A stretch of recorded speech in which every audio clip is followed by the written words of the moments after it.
Dear friends, dear students, आपके लिए एक फिर से एक लेक्चर लेके आए हैं जो शायद आपको बहुत स्ट्रॉन्ग करेगा। एक आम पब्लिक के लिए, ये स्टूडेंट के लिए भी है और आम पब्लिक के लिए, क्योंकि उनको क्लियर नहीं होता कॉन्सेप्ट इम्यून सिस्टम के बारे में कि डरना क्यों नहीं चाहिए, क्यों स्ट्रेस में नहीं रहना चाहिए। जो डर गया समझो मर गया। सर क्या क्या है इसका मतलब, जो डर गया समझो मर गया? आज कोरोना का इतना ज्यादा डर बैठ गया है जो हमारा इम्यून सिस्टम को वीक कर रहा है। ये क्या है, कैसे वीक होता है, कुछ समझ में नहीं आता है ना। लोग सुनते हैं कि बस कि हाँ भाई इम्यून सिस्टम स्ट्रांग करो, ये करो, लेकिन मैकेनिज्म नहीं पता होता है। क्या आप चाहोगे मैकेनिज्म को जानना तो डेफिनेटली इस वीडियो को ढंग से देखना और शेयर भी करना, ताकि आप कोरोना से लड़ सको। बहुत जरूरी है ना। देखते हैं क्या है। हमारा ब्रेन जो है ना, ये ब्रेन है हमारा। इसको हम थोड़ा सा और अच्छा दिखाते हैं ब्रेन को आपको।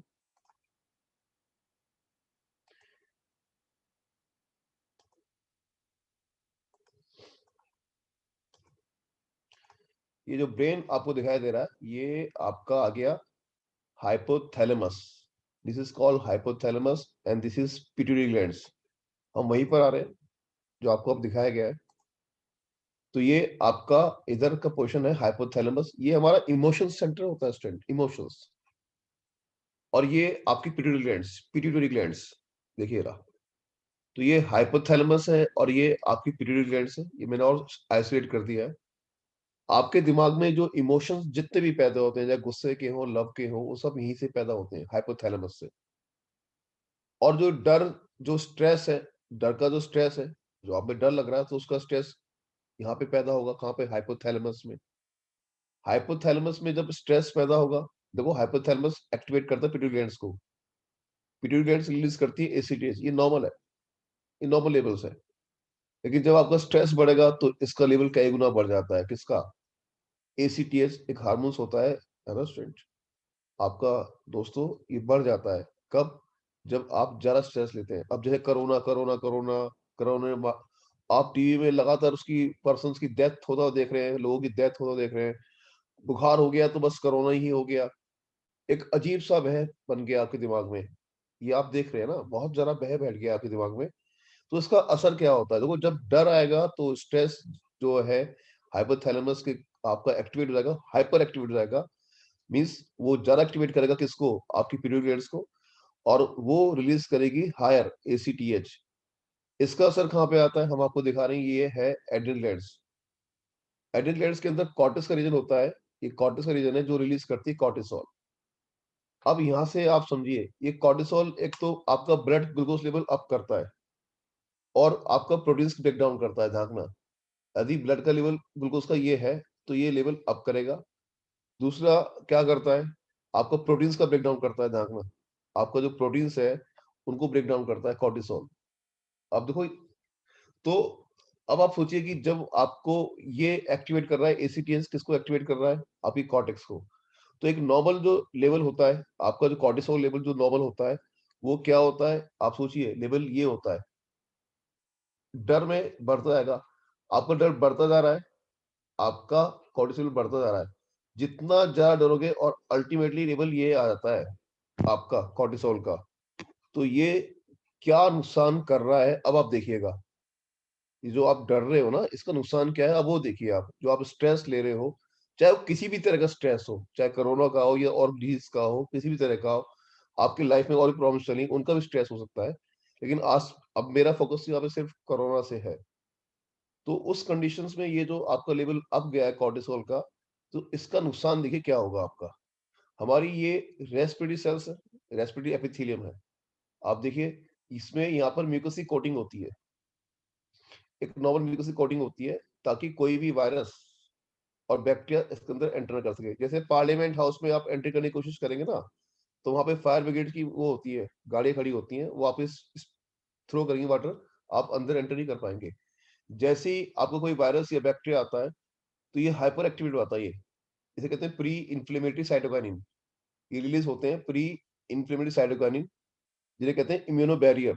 इम्यूनो बैरियर बोलते हैं इनको। ये आपके जो रिलीज होते हैं जिस कारण से ये म्यूकस ज्यादा बनता है।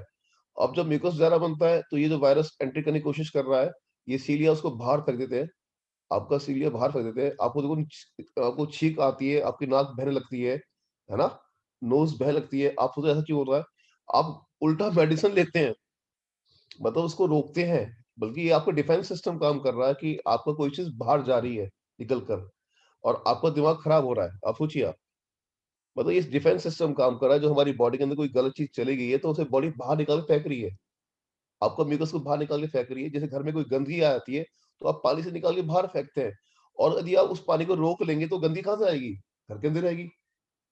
तो ये मैं आपको समझाने की कोशिश कर रहा हूँ कि आप क्या-क्या काम उल्टे कर रहे हैं कोरोना वायरस केस के अंदर। तो उसको बाहर निकलने दीजिए। जितना आप बाहर निकल देंगे, आप बुखार को तोड़ते हैं, वो भी डिफेंस सिस्टम। बुखार तो वायरस के लिए सबसे खतरा होता है। इसका वायरस का मल्टीप्लिकेशन नहीं करने देता। यदि आप 2 दिन, 3 दिन बुखार में तप लेते हैं, तो वो वायरस को मल्टीप्लाई करने नहीं देता, ये ध्यान रखना। वायरस मल्टीप्लाई नहीं करेगा, तब तक आप उसकी वाट लगा सकते हो। अब ये सोचो कि हाई लेवल कॉर्टिसोल क्या करेगा? हाई लेवल कॉर्टिसोल क्या करेगा? ये देखो, जो आपका डिफेंस सिस्टम को सब वाट लगा दी कॉर्टिसोल ने। आपको प्यास जा लगेगी, जब आपको डर लगेगा ना, तो आपका गला सूख जाएगा और ये वायरस तो एंटर कर चुका है। आप तो उसको बुला के आजा कम ऑन, आप तो उसको बुला लिया। अब आपका क्या होना आप जानती हो। आपने अच्छी खासी मुसीबत खुद ही मोड़ ले ली। जो बॉडी का एक नेचुरल सिस्टम काम कर रहा था, वो आपने खत्म कर दिया। एक काम तो इसने ये करा, मतलब जो मैं आपको बता रहा हूँ, जो हमारे साइटोकिनिन बैरियर होते हैं, जो वायरस की, बैक्टीरिया की एंट्री को रोकते हैं, वो आपने क्या कर लिया, खराब कर लिया। किस कारण से? आपने ज़्यादा स्ट्रेस ले लिया। फिर दूसरा चीज़ हम आपको दिखा रहे हैं, ये हमारी टी लिम्फोसाइट्स होती हैं। यदि कोई वायरस से इन्फेक्टेड सेल्स है, तो टी सेल्स उनको टी ये virus infected cells T cells को एक्टिवेट करती हैं। तो ये प्रोलिफरेट करती हैं, अपना नंबर इंक्रीज़ करती हैं। मैं आपको दिखा रहा हूँ कि नंबर इंक्रीज़ होने से क्या होता है।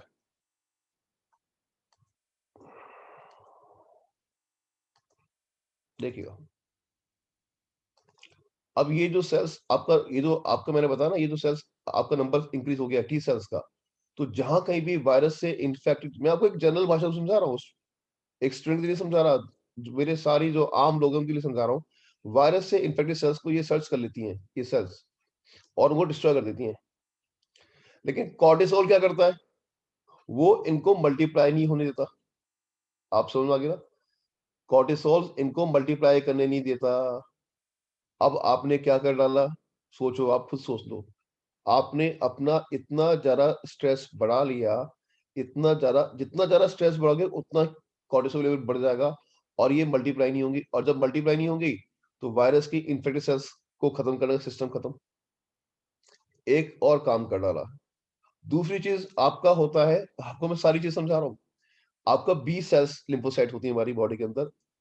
ये आपका एक्टिवेट हो जाती है, ये सब्सटेंस होता है इंटरल्यूकिन, जिस कारण से ये अपना नंबर्स बढ़ाती हैं और एंटीबॉडीज बनाती हैं और उसको डिस्ट्रॉय करती हैं, चाहे वायरस हो चाहे बैक्टीरिया हो।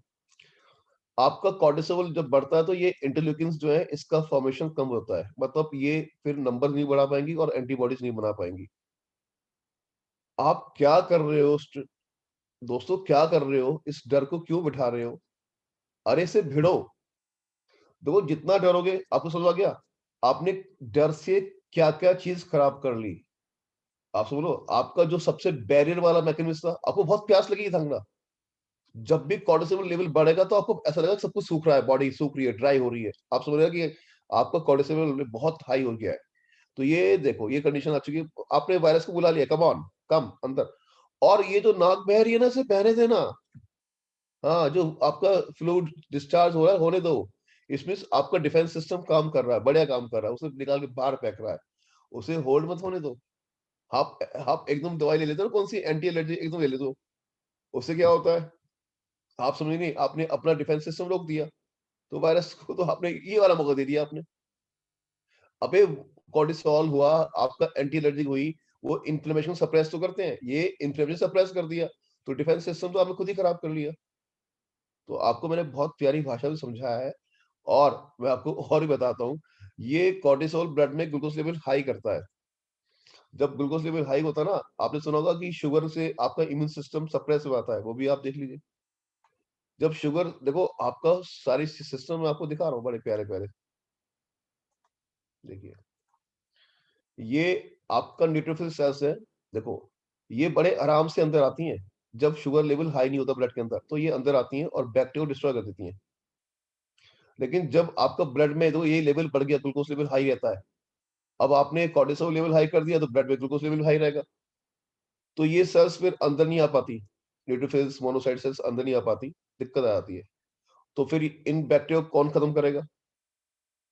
आप तो अपना सारा सिस्टम खत्म कर रहे हो डर के मारे। जितना ज्यादा स्ट्रेस फ्री रहोगे, जितना ज्यादा स्ट्रांग रहोगे, आप टीवी देखो, हंसने वाली मूवी देखो, खेलो। अरे जो होना है वो तो होना ही है, लेकिन आप तो खुद ही खत्म कर रहे हो अपने आप को। तो आपसे रिक्वेस्ट है, ये एक बहुत सिंपल भाषा में मैंने इम्यून सिस्टम समझाया है। हाई लेवल नहीं समझाया है, एक आम आदमी की भाषा में समझाया है। इसको समझिए और अपना इम्यून सिस्टम को अप कीजिए। शायद अब आप समझ गए होगे आपका इम्यून सिस्टम कैसे काम करता है और हम क्या कर रहे हैं। तो प्लीज एंजॉय करें वायरस को, इससे डरे ना। ये आपका डिफेंस सिस्टम बहुत स्ट्रांग होता है, इसको स्ट्रांग करने के लिए, उसको डिस्ट्रॉय करने के लिए। ओके, तो आई होप, है ना, थैंक यू। इसको शेयर करना सब